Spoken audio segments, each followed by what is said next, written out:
Hello friends, मैं नरेंद्र और आप देख रहे हैं आपका favourite YouTube channel study with एनएटल, जहां पे मैं फिजिक्स की वीडियोस अपलोड करता रहता हूं। आज जिस टॉपिक पे हम बात करने वाले हैं वो टॉपिक है वाइट ड्वार्फ स्टार, यानी कि श्वेत वामन तारे। बेसिकली होता क्या है कि अगर हम स्पेस में देखें तो जितने भी स्टार्स होते हैं वो हमको लगभग रेड कलर्स के दिखाई देते हैं, लेकिन कुछ ऐसे भी तारे होते हैं जो रेड कलर ना होके वाइट कलर के होते हैं और जिनका आकार बहुत छोटा होता है। इसी को वाइट ड्वार्फ स्टार्स के नाम से जाना जाता है। फॉर एग्जांपल के लिए हम बात करें साइरस जो है वाइट ड्वार्फ स्टार की कैटेगरी में आता है। तो चलिए हम इसको इंट्रोडक्शन देख लेते हैं। The first application of the Fermi statics appear in the field of astrophysics. Fermi statics का जो फर्स्ट एप्लीकेशन हमें एस्ट्रोफिजिक्स में देखने को मिलता है, it relate to the study of the thermodynamic equilibrium of a white dwarf star. यानी कहने का मतलब ये है कि एक थर्मोडायनेमिक इक्विलिब्रियम की कंडीशंस में ये जो है वाइट ड्वार्फ स्टार की स्टडी करने में हेल्पफुल है। कौन? Fermi Dirac statics which are अब normally faint of their white colour. जो वाइट ड्वार्फ होती है वो स्पेशल पहचान बनाती है किससे? वाइट कलर के कारण। The general pattern of colour brightness relationship among the star is such that by and large a star with red colour is expected to be dual star.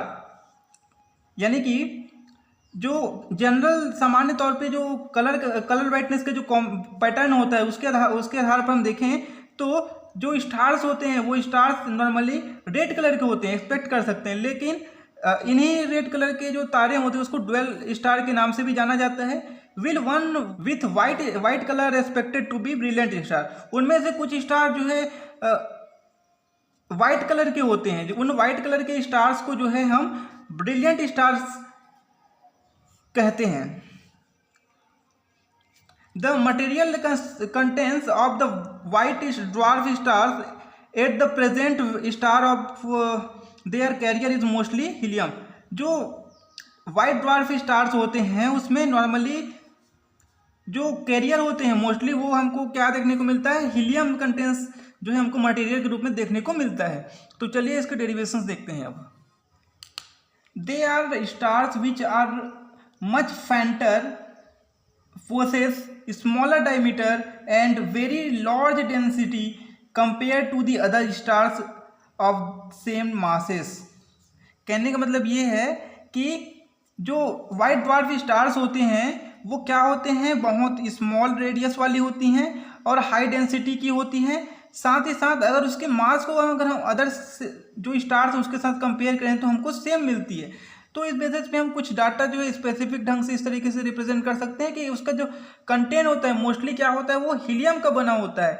उसकी डेंसिटी 10⁻7 होती है, जो कि इक्वल होती है density of the सन की जो density है उसके 10 गुना के बराबर होती है ये।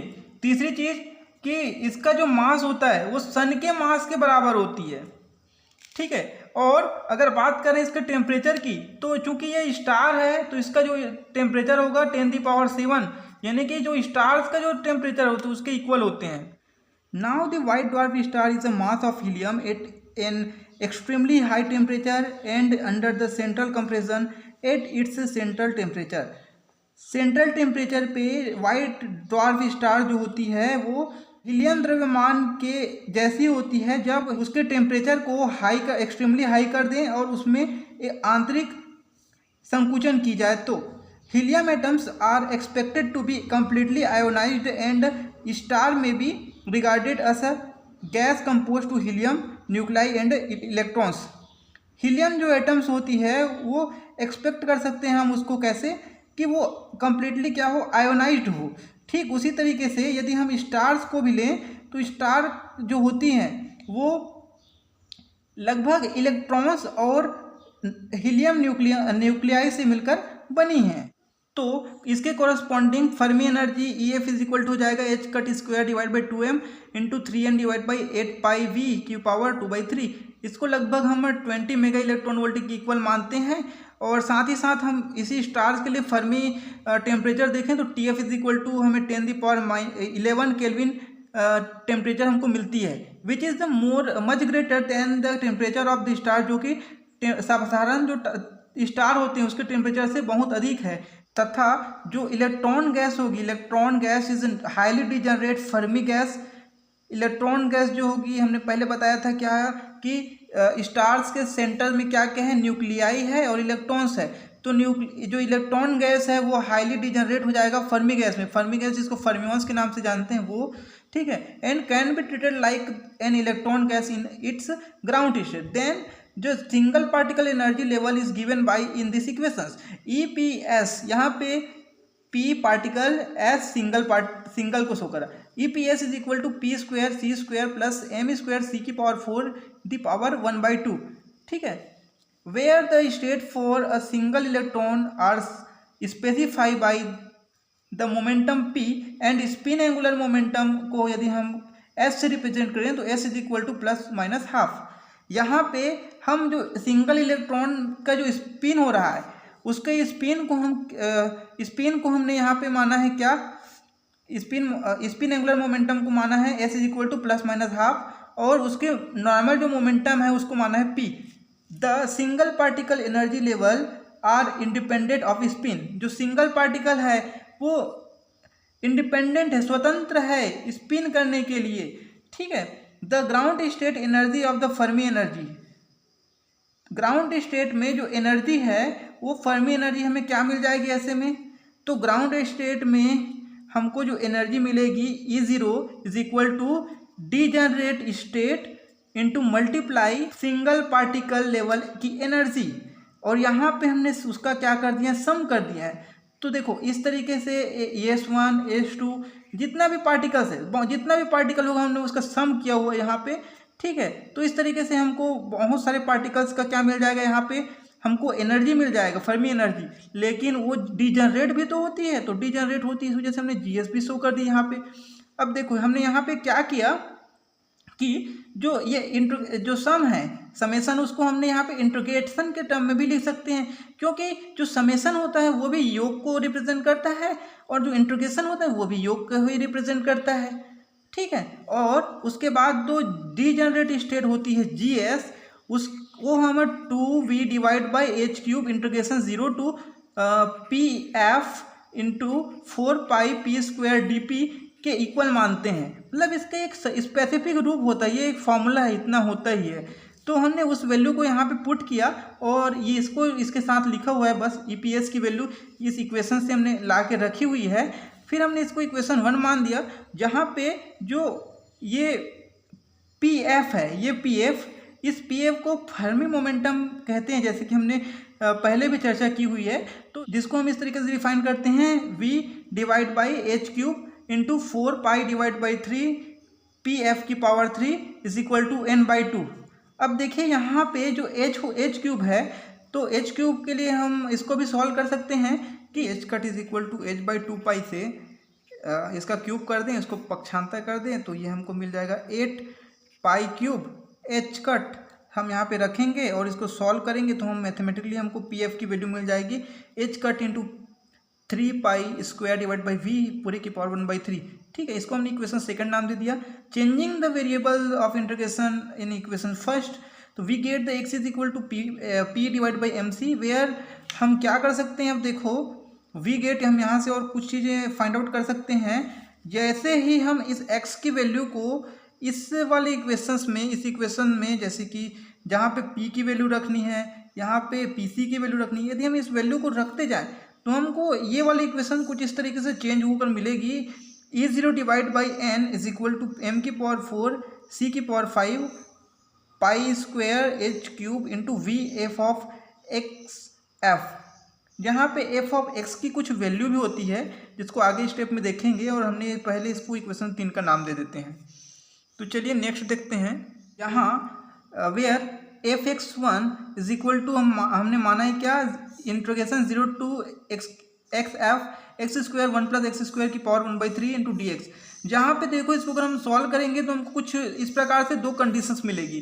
पहली कंडीशंस, जब एक्स एफ की जो वैल्यू है ये वाली वैल्यू वो हमको 1 से बहुत ज़्यादा छोटी मिलती जाए तो ये वाली कंडीशन होगी जिसको रिलेटिविस्टिक केस कहेंगे। और सेकंड जो केस होगी उसमें ये जो वैल्यू है यहाँ पे एफ एक्स की वैल्यू एक्स एफ की वैल्यू हमको बड़ी मिलेगी एक की अपेक्षा, तो इसको नॉन रिलेटिविस्टिक केस कहेंगे। अब इस तरीके से अगर हम यहाँ से सॉल्व करें तो देखो पिछला जो इक्वेशन था, इक्वेशन 3 के जो ऊपर वाला, उसमें हमने x की इक्वल टू निकाला था p/mc, तो हमने इसको f के लिए निकाल दिया, तो X F is equal to P F divide by M C. अब हमने क्या किया, इस पी एफ हमने पहले भी पी एफ की वैल्यू निकाल चुके हैं, तो इस वैल्यू को ला के सीधे रख दिए, तो इस तरीके से हमको इक्वेशन 4 मिला।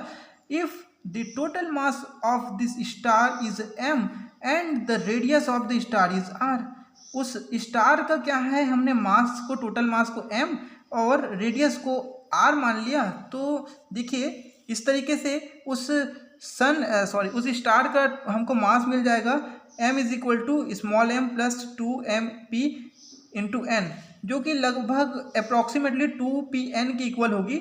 जहाँ पे हमने यहाँ पे देखो जो मास ऑफ प्रोटॉन है ये, उसको हम ज़्यादा मान सकते हैं किसकी तुलना में, मास ऑफ इलेक्ट्रॉन की तुलना में। तो इस तरीके से हमें मिलेगा, और साथ ही साथ जो रेडियस होती है वो हमें मिलेगी 3v डिवाइड बाई 4 पाई पूरी की power 1/3। In term of M R we have the find out the volume of the mass, volume of the mass v is equal to हो जाएगा 8 pi divide by 3 mp divide by m r की power 3, जहाँ पे r उसकी radius को show कर रही है। तो हम यहाँ पे v r की वैल्यू ला के भी रख सकते हैं, m की वैल्यू भी सीधे ला के यहाँ पे रख सकते हैं। एंड एक्स एफ, जो यहाँ पे एक्स एफ है, उस X F is equal to भी हो जाएगा h का डिवाइड बाई एम सी। मतलब ये जो वैल्यू आई है v की, इस वैल्यू को हम सीधे सीधे इस यहाँ पे शिफ्ट कर दें तो हमें इक्वेशन इस तरीके से मिल जाएगा। ठीक है, जहाँ पे ये वाली जो टर्म आएगी, इस टर्म को हम कुछ इस तरीके से लिख सकते हैं कि m बार की पावर 1/3 डिवाइड बाई r की power r bar is equal to X F. तो फाइनली यहाँ पे हमने क्या क्या किया है, हमने m bar is equal to क्या माना है, तो हमने यहाँ पे m bar is equal to माना है 9 pi divide by 8 into m by M P, mass of total mass of star divide by mass of proton, और r bar is equal to r divide by h का divide by M C माना है। ठीक है, तो इस तरीके से हमें इसे इक्वेशन 8 का नाम दीजिए। The correct limiting mass of white dwarf star nearly referred to Chandrasekhar limit and he led to the result, उन्होंने एक रिजल्ट भी फाइंड आउट किया, चंद्रशेखर जो भारतीय वैज्ञानिक थे उनको द्वारा दिया गया था कि m0 is equal to 5.75 divide by mu E square. तो इस तरीके से हमारा जो टॉपिक है वो ख़त्म होता है, जहाँ पे हमने देखा वाइट ड्वार्फ स्टार यानी कि श्वेत वामन तारे के बारे में।